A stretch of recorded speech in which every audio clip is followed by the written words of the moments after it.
Donald John Trump was born on June 14, 1946, in Queens, New York, to Fred and Mary Trump.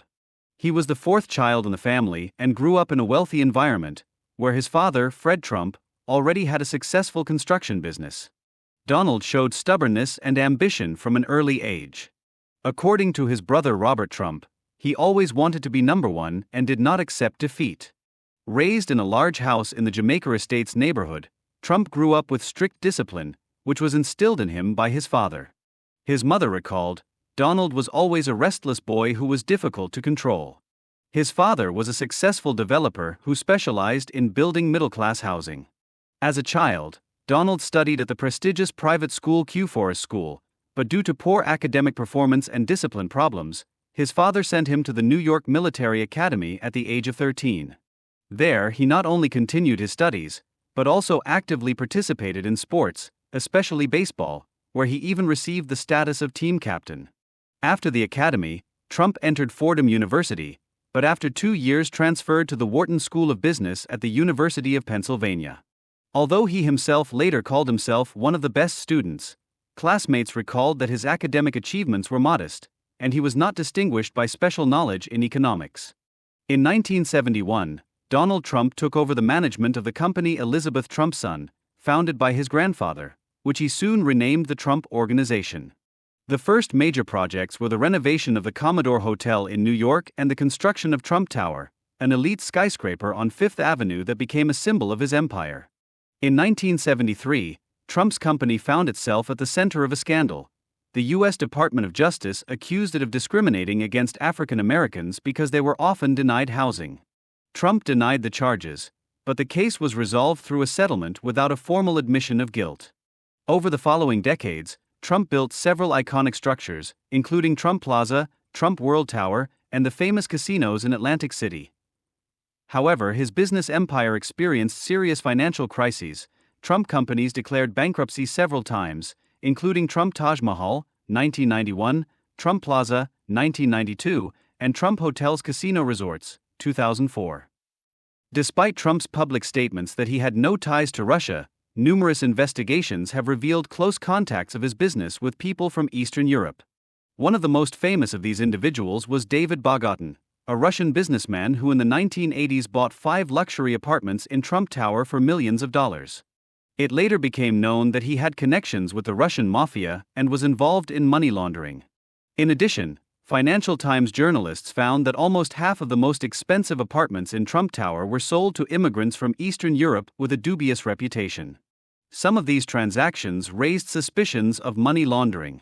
One real estate expert noted, Trump Tower became a kind of bank for Russian money, which settled in the United States through real estate. In the 2000s, Trump collaborated with the Bayrock Group, founded by an immigrant from the USSR, Felix Sater. Sater had a criminal past and played a key role in attempts to build Trump Tower Moscow, which was never implemented. Showman and womanizer Trump has always loved to be in the spotlight. He participated in TV shows, promoted himself through the press, and even starred in the film Home Alone 2. His reality show The Apprentice became a global hit, and the phrase "you're fired" became iconic. His personal life has also been a subject of public interest. He has been married 3 times. His wives were Ivana Trump, a Czech model, Marla Maples, an actress, and Melania Trump, a Slovenian model. Many have criticized him for his sexist statements and numerous scandals with women. Over the years, about 23 women have accused Trump of sexual crimes, including harassment and violence. One of the most high-profile scandals was the Access Hollywood recording in 2005, where Trump boasted about his attitude towards women. When you're a star, they let you do anything. Grab them by anything. Former Trump aide Karen Johnson also recalled, he always thought of women as his trophies. He talked about them as objects, not people. Despite numerous accusations, Trump has always denied any wrongdoing, calling the women's statements fake and politically motivated. However, these allegations had a serious impact on his political career, especially during the election campaigns. In particular, during the presidential race of 1916, the Access Hollywood tape became a significant moment, causing a wave of outrage among voters and politicians. At the same time, his allies, such as Steve Bannon, argued that such scandals only strengthened his image as an anti-establishment candidate. Despite this, some Republicans distanced themselves from Trump, and the Democratic Party used the allegations against him in their campaigns.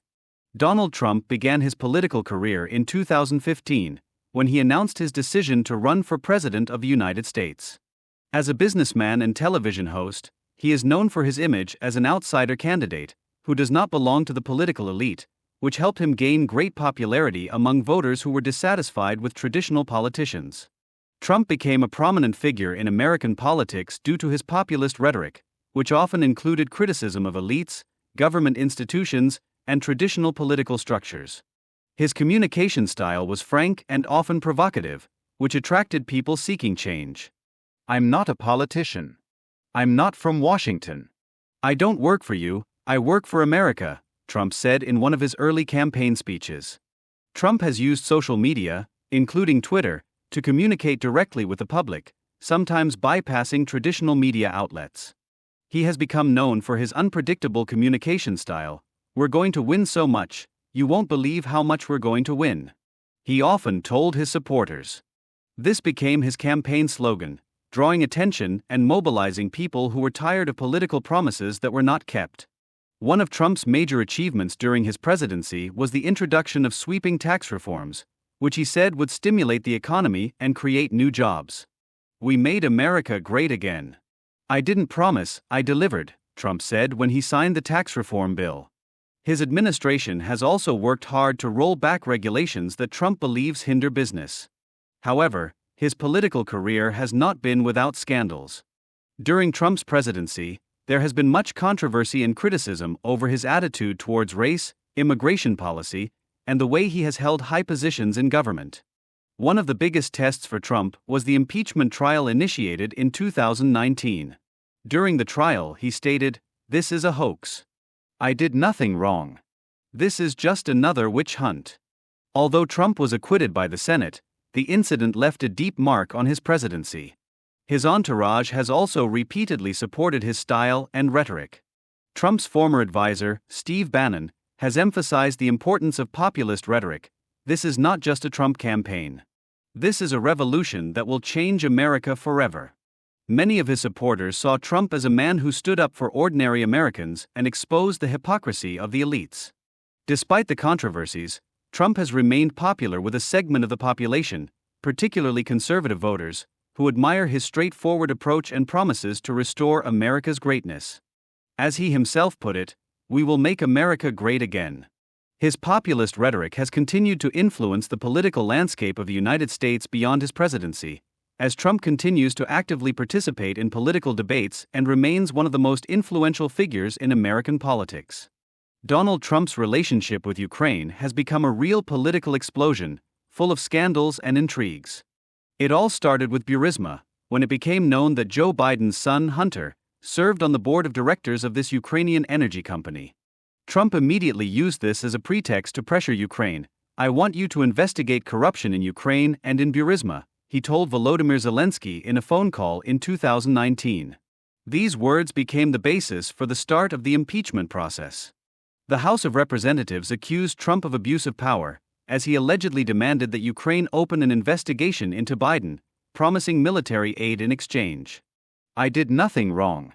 This is a witch hunt," Trump declared desperately, rejecting the accusations. Despite the Senate's acquittal, the scandal deeply affected Trump's relations with Ukraine and left a bitter aftertaste of manipulation. Zelensky, initially trying to be neutral, nevertheless felt hostility from Trump. "He doesn't understand why we have to fight only corruption, why we can't just get help," one Ukrainian official hinted. Trump, in particular, has repeatedly expressed his dissatisfaction with Zelensky, in particular his position on the international stage. At the same time, for Trump, Ukraine has become not only a geopolitical factor, but also a political arena for the fight against Biden. "We must make America great again, but it will not be easy," were his calls when he sought to return political benefits through diplomacy. Relations with Ukraine have become one of the most difficult and controversial moments of his presidency. Donald Trump is not just a success story, but also a serious political figure who has amazed the world with his unpredictability, scandalous life, and mixed successes. His path is a story of the fight against the system, ambitions that have reached unprecedented heights, and controversies that do not allow